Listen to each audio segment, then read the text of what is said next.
I think that matchup is really rough, but it should do okay against, well, it doesn't want to be against Brood either. Zai willing to walk a little bit closer again. Mid lane, Ramses is low on life, but Solo coming in with a double damage rune. It's actually CCNC who's dying, and that'll be the first blood. Ramses just jukes it around the cliff. Just see a little bit of extra help with the DD. Solo able to do exactly that. Yeah, nice movement from Solo. I think PPD. PPD's dead too. Yep. He throws out the stun after being cursed, so he's already locked himself into death. So Solo will get his +2. He didn't claim it for the other one. Nice doppelganger away. He's trying to juke it with the illusions. On because PL will be amazing this game. Yeah. But this mid lane is a travesty. They're TPing in the This Brood. is really not good. He goes for a clap, but Silence is nearby. PPD makes his way over too, but they want CCNC. The Spiderlings and Solo go over towards CCNC as Ramses looks for another target. Monkey King, does he pop? The curse will do it. Oh, and Ramses is the man to find the kills. Now they've turned their attention over towards Zai. Another clap out, but stick charges and raindrops protecting Solo for so long. Ramses wants to be able to hit, but that drunken brawler, Solo can turn again. Really, how many times can he do this and still survive? Got what he needs on the Clinks. Pasha and Solo going in after Pycat. Jukes for half a second. Pasha in pretty deep. The Windrun's giving in the protection and goes straight after Phantom Lancer. Stick charges can't let him survive, so he runs back up again, avoids the power shot, and then lances over towards Solo. This could be huge if Pycat survives, but he will not. It will be a trade-off, a 2-for-1. But it's the PL, the hero that's meant to be your saving grace, and no one with a double damage rune. A little bit more difficult because the Drunken Brawler, but just chases after Zai. A level 4 Brewmaster. He cannot survive that. No one will get the kill, and time lapses off every bit of damage done to him. CCNC is really farmed. Toby has 160 last hits. 116, I mean. Yeah, for his net worth of 3.3k. 116 CS. Compared to the 5.8k. He's 30 CS, 40 CS ahead of the Broodmother. Surely he's crushing his lane. Oh, Brood has Diffusal. That's a problem. We could watch Zai die. He might actually survive this, CCNC. Yeah, he just barely got out of that. Good stun. Meanwhile, Brewmaster died. He actually died almost in his tier 3 tower on top lane.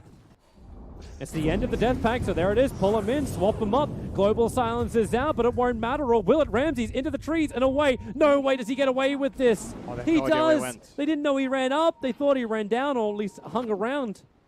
That's such a fast global from Solo. That was super good communication. Those dodge projectiles that are mid-air as well. Dark Willow into the Terrorize, trying to force the Phantom Lancer to run into the Bramble. Able to do so, but Doppelganger down and Curse PPD. He's got a stun available, finds the right target, connects onto no one. But Pycat, man, one curse after the other. He just can't survive, and no one will run through him. He time lapses just at the very end. He waited maximum duration for this. Meanwhile, Zai is being hunted by Pasha as well as Ramses back in towards the mid lane. So you get a kill on a Dark Willow, but your trade-off is your PL and Brewmaster. Oh. 7,000 gold is... it's no joke. How much does Zai wish he had something more like a Tuskar instead of this Brewmaster? He wants the hero that Brew looks like with this set on. Not the hero he's got. Oh, swap. Into the stun. They found him. Global Silence comes in. And there's no real follow-up onto Ramses. In fact, it just allows Pasha to run in real close. Brewmaster has to go into the split. Ramses still hasn't got down the hillside. Now he does so, but the Earthling Brew Spawn, it actually does enough. They'll send him up and towards the air. Is there more damage? Up the hill, Lancers and Searing Arrows. Ramses finally brought down. 33 is the man to claim the money for at 500. And he can die every time. They have no idea what's going on. 19 minutes in, VP. Try and go high ground. They curse up Zai. He's still got Brew Split available, and they found Monkey King. The perfect control, the follow-up Terrorize. Can they actually kill off CCNC before he can react? He's silenced for the moment. Now he can one-charge. He already went to the Shadow Blade, but there was no way he could hide. They had the dust, they had the detection, and the Brewmaster Split was not providing enough control, and they don't have the players. PL can TP back. Clinks is now only just starting to do it. They've already taken the tier 3 tower. Brewmaster Split has ended, and the curses just continue. VP, they are owning this OpTic base. The buybacks are up. And they really are doing all of this for the greater Pycat. Solo can get stunned up. Nice Searing Arrows from 33 to find the kill there, but now Ramses into the BKB. 33's got the damage. These are actually huge kills for OpTic if they can keep claiming more, but then the lockdown, the Curse Crown onto the Clinks. He couldn't run away, but VP, they still haven't claimed the lane of ranks. They've lost 4 heroes. Yes, they forced buybacks, 2 of them on the Brew as well as the VS. Pasha, blink, perfect shackle, 33 and Zai locked together. The Terrorize as well, so they can't instantly react. More dust, more reveal. Where are these buybacks to be put to the test right now? Klink's using his. The tower is low. No one able to get back out with the time lapse, so a lot of that damage being negated. As a quick stun onto Ramsey. The shackle! Pasha! He's the real 2x! PPD's gonna get ripped apart. The Klinks is down. That's the die back out from him. And CC&C, the Cursed Crown follow-up stun. Solo is low, so at least they get something back out of this. Hilarious enough, they still haven't claimed the lane of Rax. Pasha was looking towards the mid, but hey, maybe now he'll rejoin the bottom fight. The tier 3 tower is so low on life. The fortification will buy some time for OpTic. It's PL switch. Zai and PPD. Roger walks in nice and close. They got clapped. CC&C jumps in. A quick global silence means Monkey King's actually stuck up on the tree line. And now it's Brewmaster who gets the split off. Just in time he gets it off. But there's more trouble for Klinks. VS has to swap him out of the Wukong command. But Ramsey's under the cover of BKB. Just chases down CC&C. This kill they will be able to claim. And that's one hero who can't buy back. Make it two. The Brilliant Splits are going to last a little bit longer. It's up to Pycat. He needs to find something out of this. The curses are out. Zai will get a quick clap. But it's Pycat versus the world that is Virtus.pro. Another Bramble. Triple kill for Roger of all people. And OpTic Gaming pushing up the daisies. At least their base will look nice.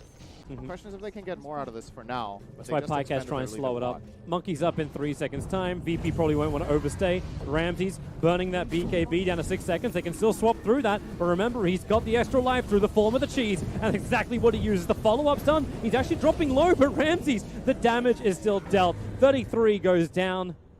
They want more and they need more OpTic. They need something. Sentry Ward's given the extra vision, but they're chasing after no one. His BKB will wear off in 1 second time. Solo will give him a little extra movement speed thanks to the drums, but then again, time lapse is down and he's got no man to work with. So no one will fall. The Aegis Immortal will pop. He just time-lapsed back and still didn't have mana. How often do you see a Weaver time-lapse and not have mana for Shukuchi? Brood dead. That is so aggressive. They're going to come underneath the Radiant Observer Ward. The smoke is still got enough time, though. They'll make their way up. Zai reveals him. The smoke, he blinks very, very quickly. Terrorize flies out, and it actually connects onto 33. He's already in this. They drop the sentry as well as the dust, so the vision is up, not to mention the shackle. Of course it is. Gosh, it's just going to land everything. But Roger, the kill the Pycat can go for. Finding it, PPD's run over for support. The BKB's down for Virtus.pro. Maybe they're a little bit more cautious. When the stuns connect onto Solo, CC&C can just get into this battle. He'll take the kill, but no one. His BKB back off cooldown, chasing after the Monkey King with the beetles on him. He knows there's no way he can hide out, and PPD's in exactly the same type of position. Pasha is searching for him in the tree lines, and he's going to find him. They're going to bump noses. The creep wave will come up to help PPD, but really this is the funeral parade, and Pasha taunting him with a love kiss. I said bumping noses, not lips. He's taunting so hard in the trees. Hello. Just hold him here. PPD will finally die. Meanwhile, back in the real fight in mid lane. I didn't want to leave the top lane. Pycat, the full line of defense. Zai can blink in for a clap. He's got no real way to get back out of this one, so he dies almost instantly. Buybacks galore. They'll get the clamps onto the Brute Mother, who's now going to BKB. Insatiable hunger up. CC&C. Decisions are regretted, and PPD will fall down as well. There is nowhere safe on the map for the OpTic Gaming captain. And, well, the silence, Pycat, well, thanks to Manta, he could dodge the last ticks of damage from it and regenerate back in his base, but there's that second lane of Rax going down. So not a lot of immunity time for them. And OpTic's coming out for a fight. Observer and Sentry down, however. The smoke doesn't break on PPD. Global silence is out, and they all just want to bail the hell out of here. Terrorize jumps forward. Klinks cannot TP out in time, and the shackle, it caught Zai. My God, Pasha. Love. There's a shackle with his name on it. CC&C will fall, and that's the game. 3 heroes down. That's there is no way that OpTic can now fight this one. Even with the first hit bash from Pycat onto no one, he'll time-lapse off the damage, and GG is called. Virtus.pro will 2-0 in their first series of TI8. This was a really interesting, how to say, it was interesting to see this game play out with how the draft went in order. We saw a first phase Brood pick after Klinks, where if you have a Monkey King versus Brood mid, the only way he dies is if he gets ganked. Like, there is no other way Brute gets a kill in that lane unless you screw up royally until Brute is level 6.